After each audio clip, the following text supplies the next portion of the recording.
Hello. मैं राम कुमार देवांगन।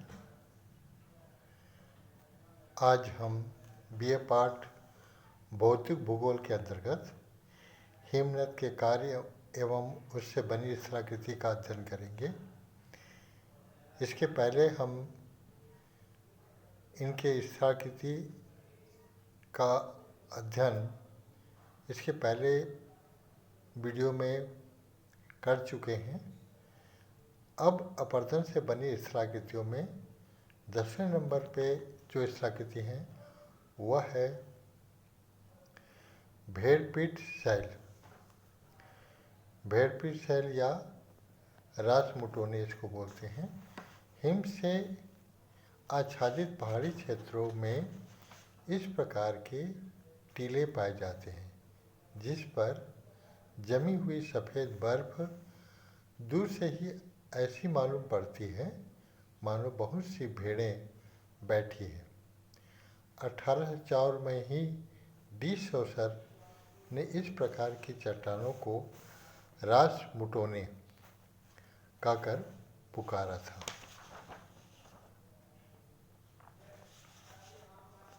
तब से इसे रासमुटोने या भेड़पीठ कहते हैं। अब अगला है हिम सोपान।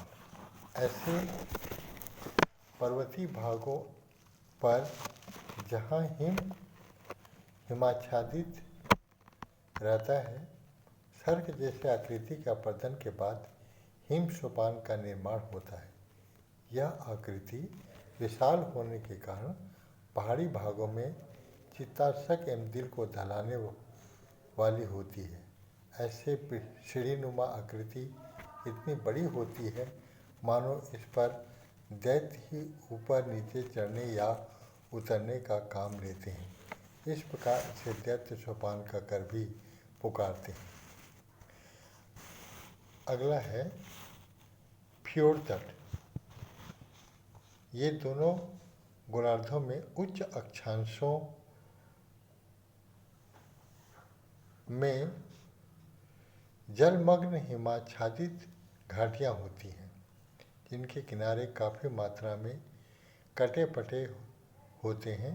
फ्योर्ड दोनों गोलार्धों में थोड़ा बहुत पाया जाता है, लेकिन मुख्य आकृतियाँ New Zealand, Chile, Alaska, British Columbia, Greenland, Labrador,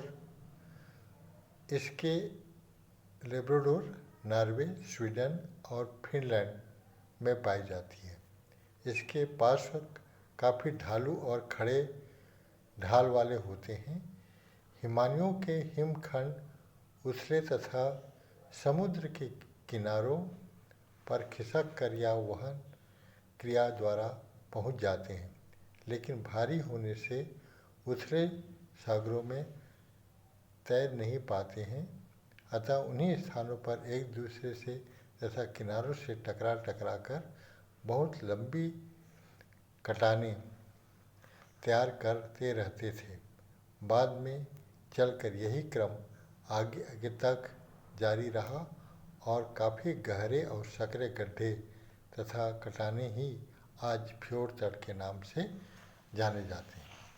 इस प्रकार हिमनद से बनी अपरदन से बनी स्थलाकृतियाँ के बारे में हमने 12 जो स्थलाकृति है उसका अध्ययन किया। अब इनका परिवहन, दूसरा अपरदन के बाद इसका परिवहन से कोई स्थलाकृति बनते नहीं है। केवल ये मंद गति से बहुत लंबे समय के दौरान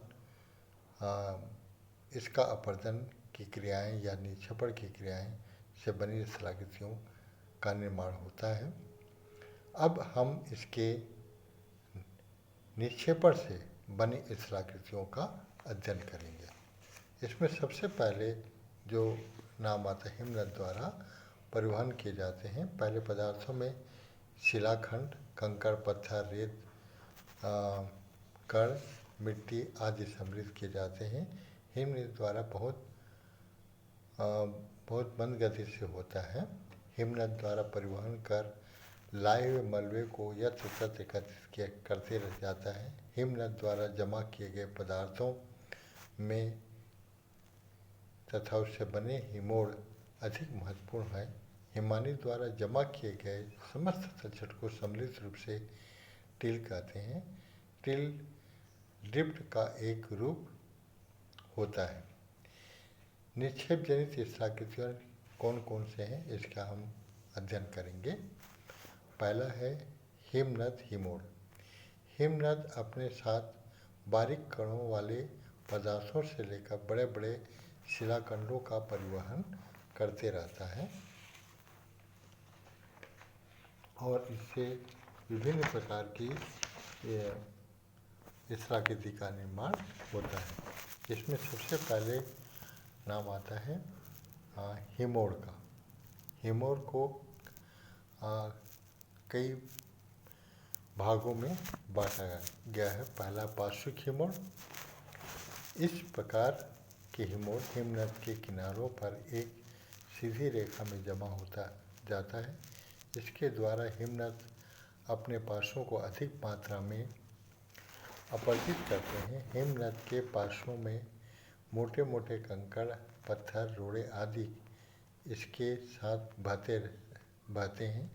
हिमोड़ों का अधिक अलास्का, ग्रीनलैंड आदि में अधिक मिलता है। दूसरा है मध्यस्थ हिमोड़। किन्हीं दो हिमनदों के मिलने से पार्श्विक हिमोड़ एक दूसरे में शामिल हो जाते हैं। इस प्रकार दो हिमनदों की धाराओं एक स्थान पर सम्मिलित हो जाने से मध्यस्थ हिमोड़ बनता है।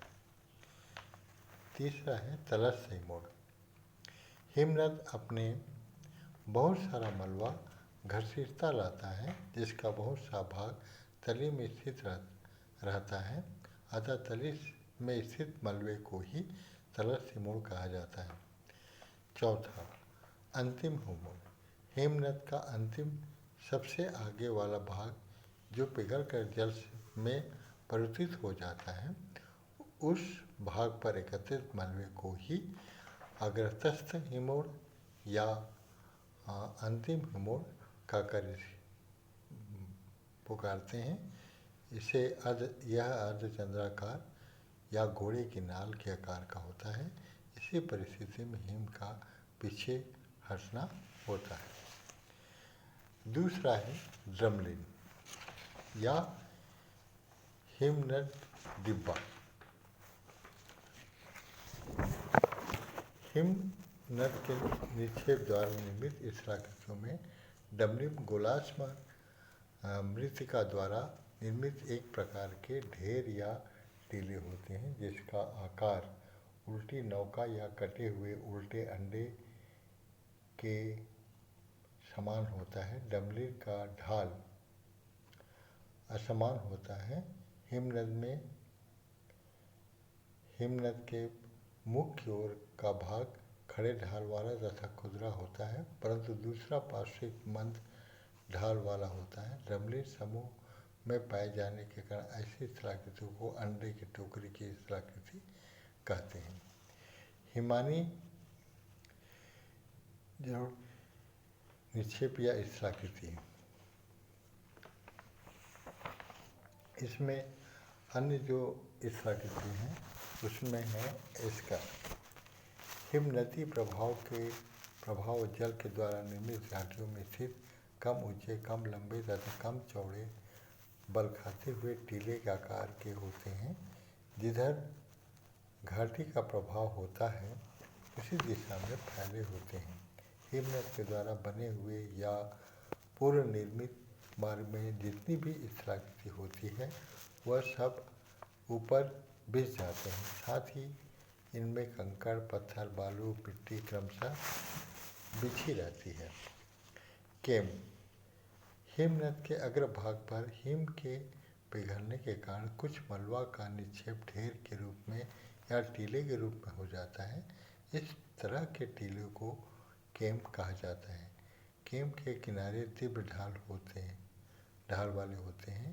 केम की रचना रेत या बजरी द्वारा होती है। हिम केतली केम के विपरीत केतली गर्त होते हैं। हिम के बड़े बड़े टुकड़ों के पिघल जाने से केतली का निर्माण होता है। केतली के मध्य में कई छोटे छोटे टीले होते हैं जिन्हें हमक कहते हैं। इन टीलों के निर्माण प्रायः केम के समान होते हैं।